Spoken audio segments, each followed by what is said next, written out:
हरे कृष्णा दोस्तों, कैसे हो आप सब। आज फिर हम एक दूसरे वीडियो के साथ में आए हैं।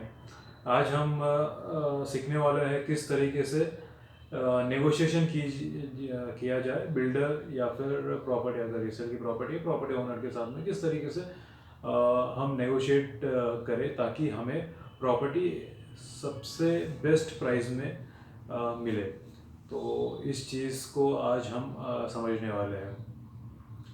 तो दोस्तों चालू करते हैं। देखिए दोस्तों, अगर आपको प्रॉपर्टी पसंद आ चुकी है, आपने लेने का विचार कर लिया है उस प्रॉपर्टी का, तो उसके बाद में नेक्स्ट स्टेप आता है नेगोशिएशन का। नेगोशिएशन करना है आपको बिल्डर के साथ में। अगर बिल्डर के साथ में आप जा रहे हैं नेगोशिएशन करने के लिए, तो उसमें तो बिल्डर काफ़ी मजा हुआ खिलाड़ी है नेगोशिएट करने में, काफ़ी परफेक्ट है। उनके सेल्स पर्सन भी जो होते हैं वो नेगोशिएशंस करने में काफ़ी परफेक्ट होते हैं। वो अपने रेट के हिसाब से ही बेचने की कोशिश करते हैं। तो इसीलिए दोस्तों, आपको प्रॉपर्टी परचेस करना है तो आपको भी एक्सपर्ट बनना पड़ेगा, उनसे भी एक्सपर्ट बनना पड़ेगा, ताकि आप बेस्ट रेट में उनसे प्रॉपर्टी ले पाओ। तो करना क्या होगा, तो आपको प्रॉपर्टी पसंद आ चुकी है, उसके बाद में आपको एक काम करना है। आपको पता करना है आपका लोन कितना होता है। लोन की एलिजिबिलिटी आपको खुद पता करनी है, आपको बिल्डर के थ्रू नहीं जाना है। उसके लिए आप खुद पता कीजिए आपका लोन कितना होता है। फाइनेंस वाले आपको बता देंगे इतना इतना लोन होता है। उसके बाद में आप खुद उसके ऊपर कितना पे कर सकते हो ये कैलकुलेट कर लीजिए। अभी नॉर्मली क्या होता है, अगर आप प्रॉपर्टी लेने जा रहे हो तो कम से कम 10% अमाउंट आपको खुद पे करना होता है, बाकी 90% बैंक पे करती है मैक्सिमम।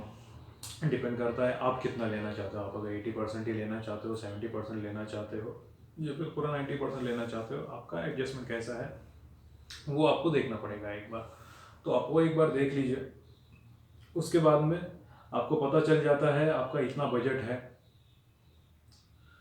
उसके बाद में फिर आप नेगोशिएशन करने के लिए बिल्डर के पास में जाइए। बिल्डर आपसे पूछेगा कि आपका क्या बजट है।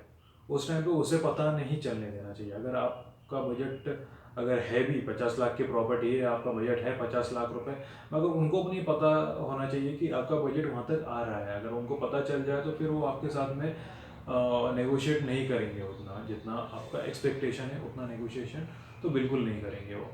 तो पता नहीं चलने देना चाहिए कि आपका बजट कितना है। उसके बाद में आप खुद फाइनलाइज कीजिए ये 50 लाख की प्रॉपर्टी है, वो आपको कितने तक आपको लेनी है। आप सोचते हो 48 लाख में मिलना चाहिए, 46 लाख में मिलना चाहिए, या फिर 45 लाख में मिलना चाहिए, क्या रेट में मिलना चाहिए, ये आप कहाँ से पता करोगे। इसके लिए एक तरीका है, आप नंबर ऑफ प्रॉपर्टी, जिस भी लोकेशन में आप प्रॉपर्टी देखने के लिए जा रहे हो वहाँ पे उस लोकेशन के कई सारे प्रॉपर्टीज़ आप देख के आइए। कई सारे ओनर से एक बार बात करके आइए, बिल्डर से भी बात करके आइए। एकदम डीप लेवल की बात करके आना है कि बाबा ये रेट आप बोल रहे हो, आप कहाँ तक फाइनल छोड़ोगे। इस तरीके से जब आप बात करके आओगे तो वहाँ की प्रॉपर्टी का मार्केट रेट ऑटोमेटिकली आपको थोड़ा अच्छा तरीके से आइडिया आ जाएगा। उसके बाद में फिर आप जब नेगोशिएशन के लिए बैठोगे तो आप पूरी जानकारी के साथ में बैठोगे, मार्केट रेट का पूरा आइडिया होगा। उसके बाद में फिर आप एक प्रॉपर रेट के साथ में नेगोशिएट कर पाओगे। तो जैसे अगर आपने फिक्स कर लिया मुझे 45 लाख में ये प्रॉपर्टी चाहिए, तो आपको बिल्डर को ये कन्विंस करवाना है कि आपका बजट 45 लाख तक ही है, और वो भी काफ़ी मुश्किल से आप 45 लाख तक लाए हो आपका बजट, और 45 लाख के ऊपर आप 1 रुपये आगे नहीं जा सकते हो। ये आपको कन्विंस कराना है। बिल्डर कोशिश करेगा आपका बजट जानने की, आपका सैलरी कितना है, आपका लोन कितना हो सकता है, इन सब चीज़ों का कैलकुलेशन करने की कोशिश करेगा, आपका बजट कैलकुलेट करने की कोशिश करेगा। तो आप अपना सैलरी, फाइनेंस वगैरह कितना होता है ये आप उनको जानकारी नहीं लगने दीजिए।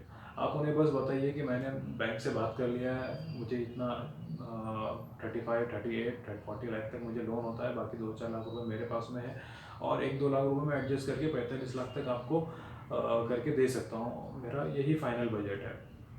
अगर आप इस तरीके से करोगे तो शायद हो सकता है वो 45 लाख तक भी दे दे, ना भी दे तो वो एक ऐसा रेट देगा, 46 दे दे, 47 दे, ऐसा एक रेट देगा जो एक बेस्ट रेट रहेगा उस प्रॉपर्टी के लिए। उससे कम रेट में आपको कहीं और मिल नहीं पाएगा, ऐसा बेस्ट रेट में आपको उधर से वो प्रॉपर्टी मिल जाएगी। तो दोस्तों आज के लिए बस इतना ही, मिलते हैं फिर। हरे कृष्ण।